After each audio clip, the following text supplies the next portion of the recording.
What's up, guys? Welcome back to Flippin' Script Fishing. I am excited because I'm here on Chickamauga for the first time. I'm going out by myself, and I love going out with people, but I like going out by myself and just taking my sweet time, not having to worry about catching fish necessarily, but actually dissecting things and really exploring and experimenting. I love that about fishing. So I get to do that today. I'm going to take my time. I'm over here at Chester Frost, and I'm gonna poke around in Chester Frost, and I'm gonna try a bunch of things within Chester Frost. I haven't been on the lake, so it is end of August. It's a late summer transition, and the water's warm, so it can be tough fishing. I haven't been on this lake since May, so it's been a long time. I took a great trip, and that's been most of my content. So I'm on Chickamauga. I'm excited about it. Can't wait to get out there. So stick with me. Let's see if I can figure out something. I may not catch anything. I may whack them. Who knows? It's completely up in the air today, so we'll see what happens. All right, stick with me. Chickamauga can be one of the toughest lakes to fish in the late summer transition. To make things tougher, I was given the task to dissect Dallas Bay, otherwise known as Chester Frost Park. This time of year, your most consistent bite is going to come deep on main lake river ledges. While there are some deep spots and some creek channels that get into about 20 to 25 feet deep, most of Chester Frost is shallow flats, humps, and stump fields. Perfect for spawning time, but not so much for the summer transition. It's one of the most active boat ramps, boat traffic, the Nuga Splash, and the swimming area. Dallas Bay is one of the most congested areas on the lake. With that being said, it's also one of the most productive. Chester Frost also offers some of the best bank fishing of the whole lake. There's probably nearly 2 miles of shoreline in which you can walk and fish. Even though the vast majority of it is to shallow water, less than 8 feet deep, you can still get to some deep areas to get some casts. Plus, nearly every week, fish are released here that were caught in weekly tournaments. Now, these satellite images you're seeing here are all from winter pool. All those humps that you're seeing and that dry land along the shoreline, that's all covered up during the summertime. While the summer vacationing and tourist time is at its peak, Dallas Bay is treated for aquatic vegetation. This keeps the hydrilla, milfoil, and other aquatic vegetation at bay while there's so much boat traffic. But there's still plenty of it just below the surface in many parts of the bay. But sometime in September, they stop spraying, and they also bring the water level down. This allows the hydrilla to grow and make a good canopy, which calls for really good frogging all through the fall months. On the left side of the screen, you can see the fishing pier, the swimming area, as we travel back into one of the best spawning areas in the whole lake.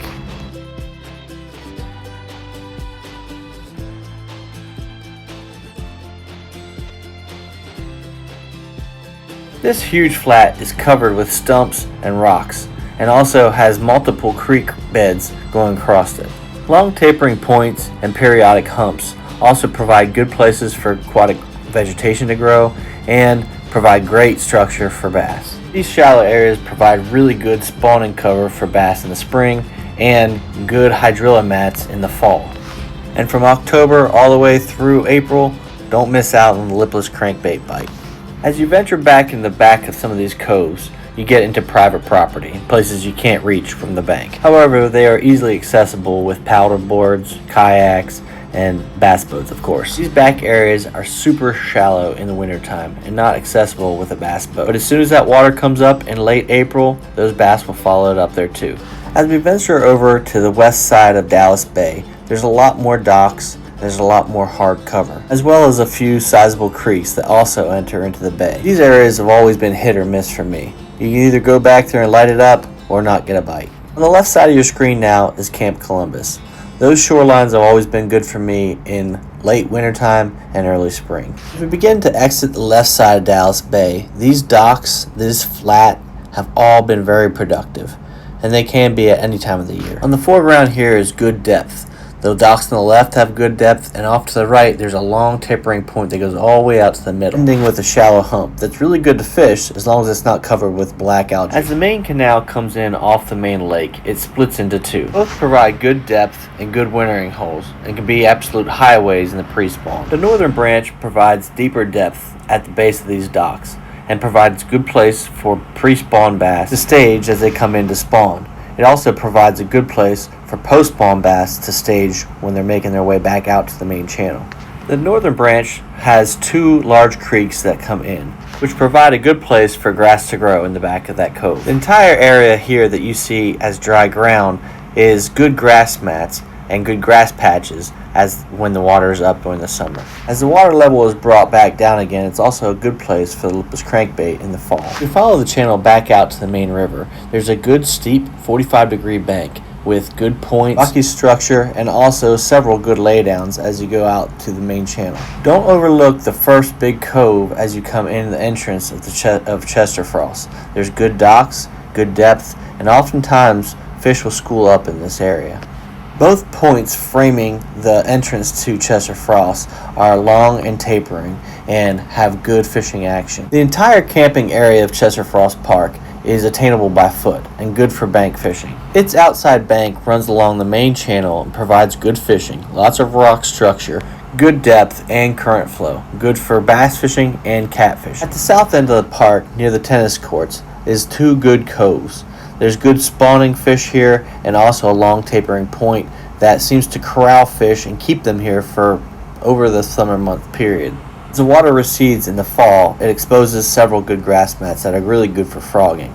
More northern of the two coves is a really good pre-spawn area that's popular for bank anglers during the pre-spawn and spawning period, but is largely cut off during the winter time from the main lake area. But during April and May, the fish move up here in large numbers. Now, as a pretty quick overview of the entire Chester Frost area, I'm sure I missed several things. In comparison, Chester Frost is a pretty small part of Chickamauga Lake, but it does offer a wide variety of different options to fish. So let's put it to the test and see if it can produce during the summer transition. Without further ado, let's get to the fishing action and see how I dissected this area this day. I'll often start fishing Chester Frost right at the boat ramp, targeting some of those humps that are created when people are uploading their boats. Just to the right side of the boat ramp, there's an area that has some stumps and an old roadbed. This area is also intermingled with clumps of grass and a creek channel. On the edge of that roadbed is a good little depth change that congregates fish. Even though there were bait fish present and some feeding bass, I couldn't get bit. So I decided to spin my efforts around to the main lake or main cove hump. This hump during the summertime is completely covered by water, has good grass patches and stumps surrounding it. This hump is also right next to the main channel, which has some of the best depth of the entire cove. So if you time it right, you can catch a bunch of big ones in a hurry. Although that's been the case in the past, this day I wasn't so lucky. So I decided to pick up the trolling motor, get on the outboard, and try some shallower areas in the back of Dallas Bay. This area is nestled between two long tapering points. It also boasts cypress trees as well as some emergent pepper grass or pondweed. It's a great place during the post-spawn to get a couple topwater bites.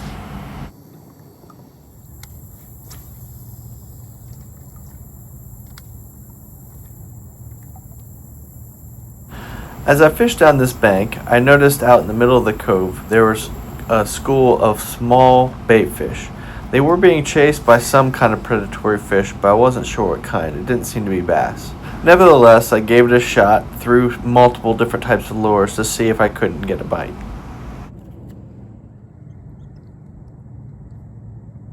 There's lots of bait fish back here. I think they're small. There's schools everywhere. I just don't see anything chasing them or busting on them yet. So we'll try something that's got a dock, I think. Next, the real shallow areas doesn't seem to have any predatory fish, at least not many. So I'm gonna try some docks, some a little bit deeper water, and see if that makes a difference. Once again, I pulled up the trolling motor and fired up the outboard. This time I headed over toward the bank across from the boat ramp. I started on the shallow water in front of the island. It typically has good grass and predatory fish or schooling fish that will circle around it and follow the grass edges.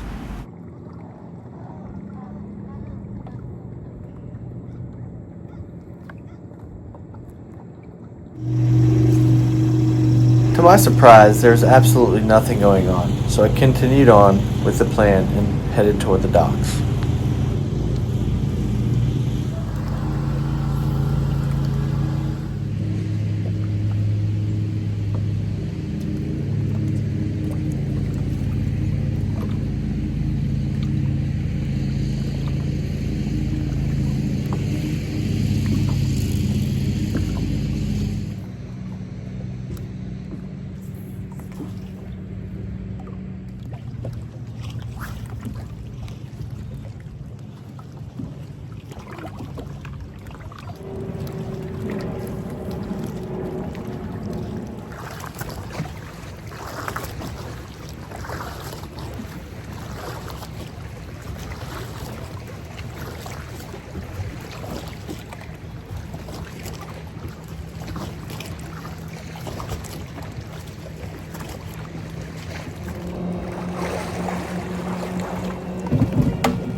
About digested it.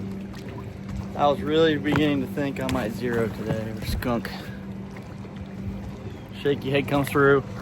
It's not even a keeper, but shoot, I'll take it. It's been very slow. I don't know what's going on. Crawfish whiskers. There we are. All right. Finally got one. Okay, get another.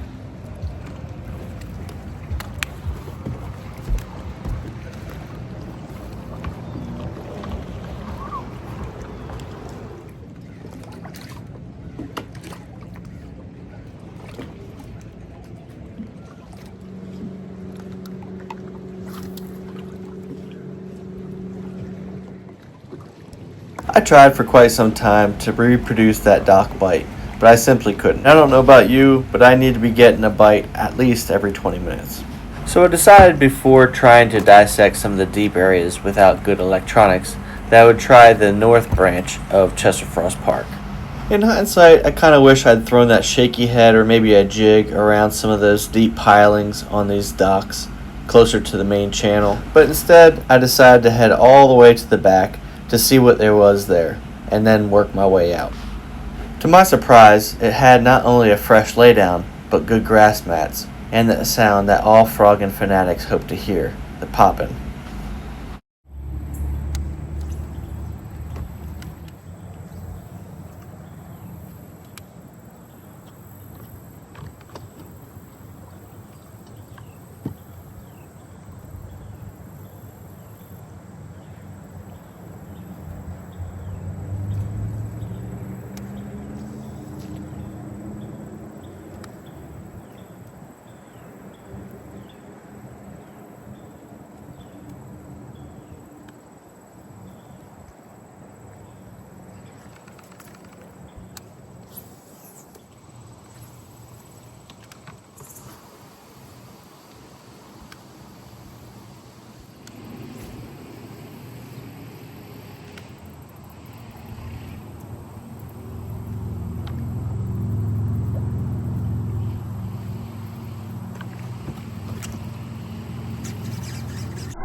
Heck yeah, that's a keeper. On the frog. Up shallow.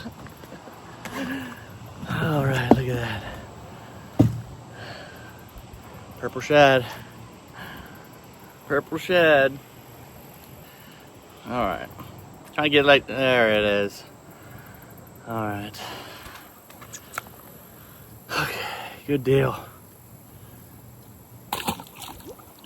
He hammered it too, no doubt about that. Purple shad, loudmouth edition. All right. Cool.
Here we go, number 2.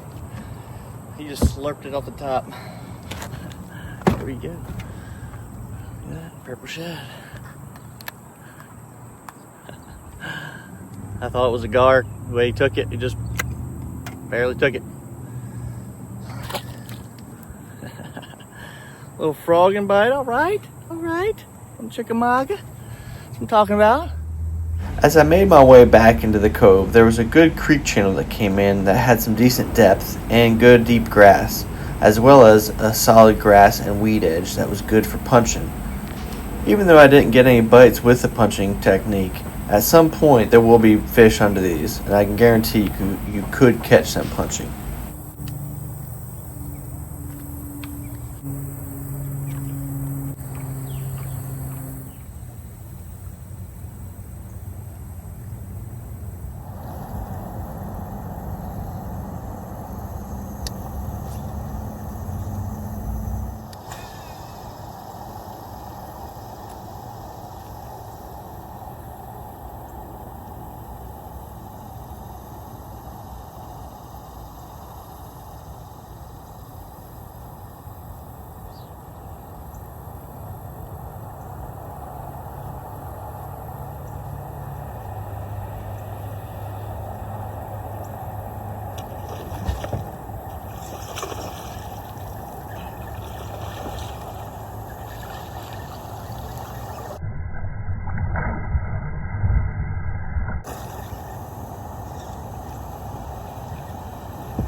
Yeah.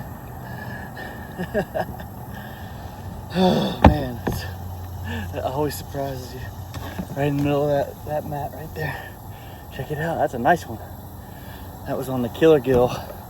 That mat's a little bit thicker, so I threw the wave frog instead. Ouch. Threw that wave frog because it will come through that thick stuff a little bit better. Look at that. That's a beauty. All right. That's what I'm talking about. All right.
Alright. Made a long cast, skipped it way up under those trees.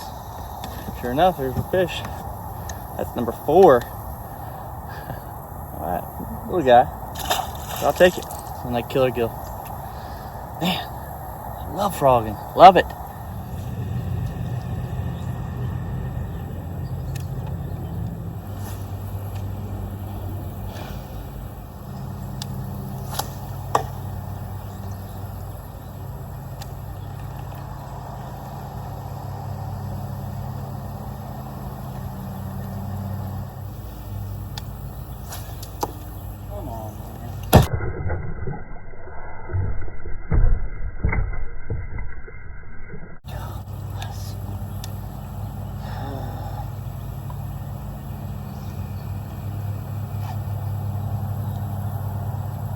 If you watched this video thus far, please like and comment.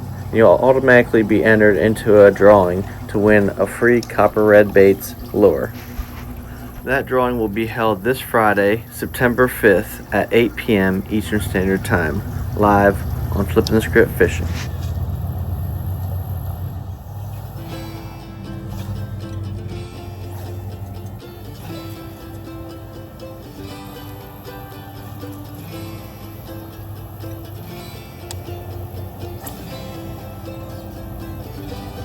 I've fished Chester Frost Park in the Dallas Bay area for many years. This is probably one of the more difficult days I've ever had. I'm actually very surprised and very happy that I caught fish where I did and how I did. I wasn't anticipating catching fish on a frog at all, especially in only about 2 feet of water. It just goes to show you that you never know what's going to happen exactly out there each day. So go out there, put your nose to the grindstone, look at the clues that are given, and see what you can find out. And just like I've always said, if there's an area big enough that has depth and the right kind of structure and cover, you can always find fish to catch. You just have to put the effort in and read the conditions, and there'll be fish out there that are catchable. Well, I hope you found the information in this video helpful, and hopefully next time you go on Chester Frost, you'll be able to find some fish with the clues that I've given to you. And like always, until next time, tight lines.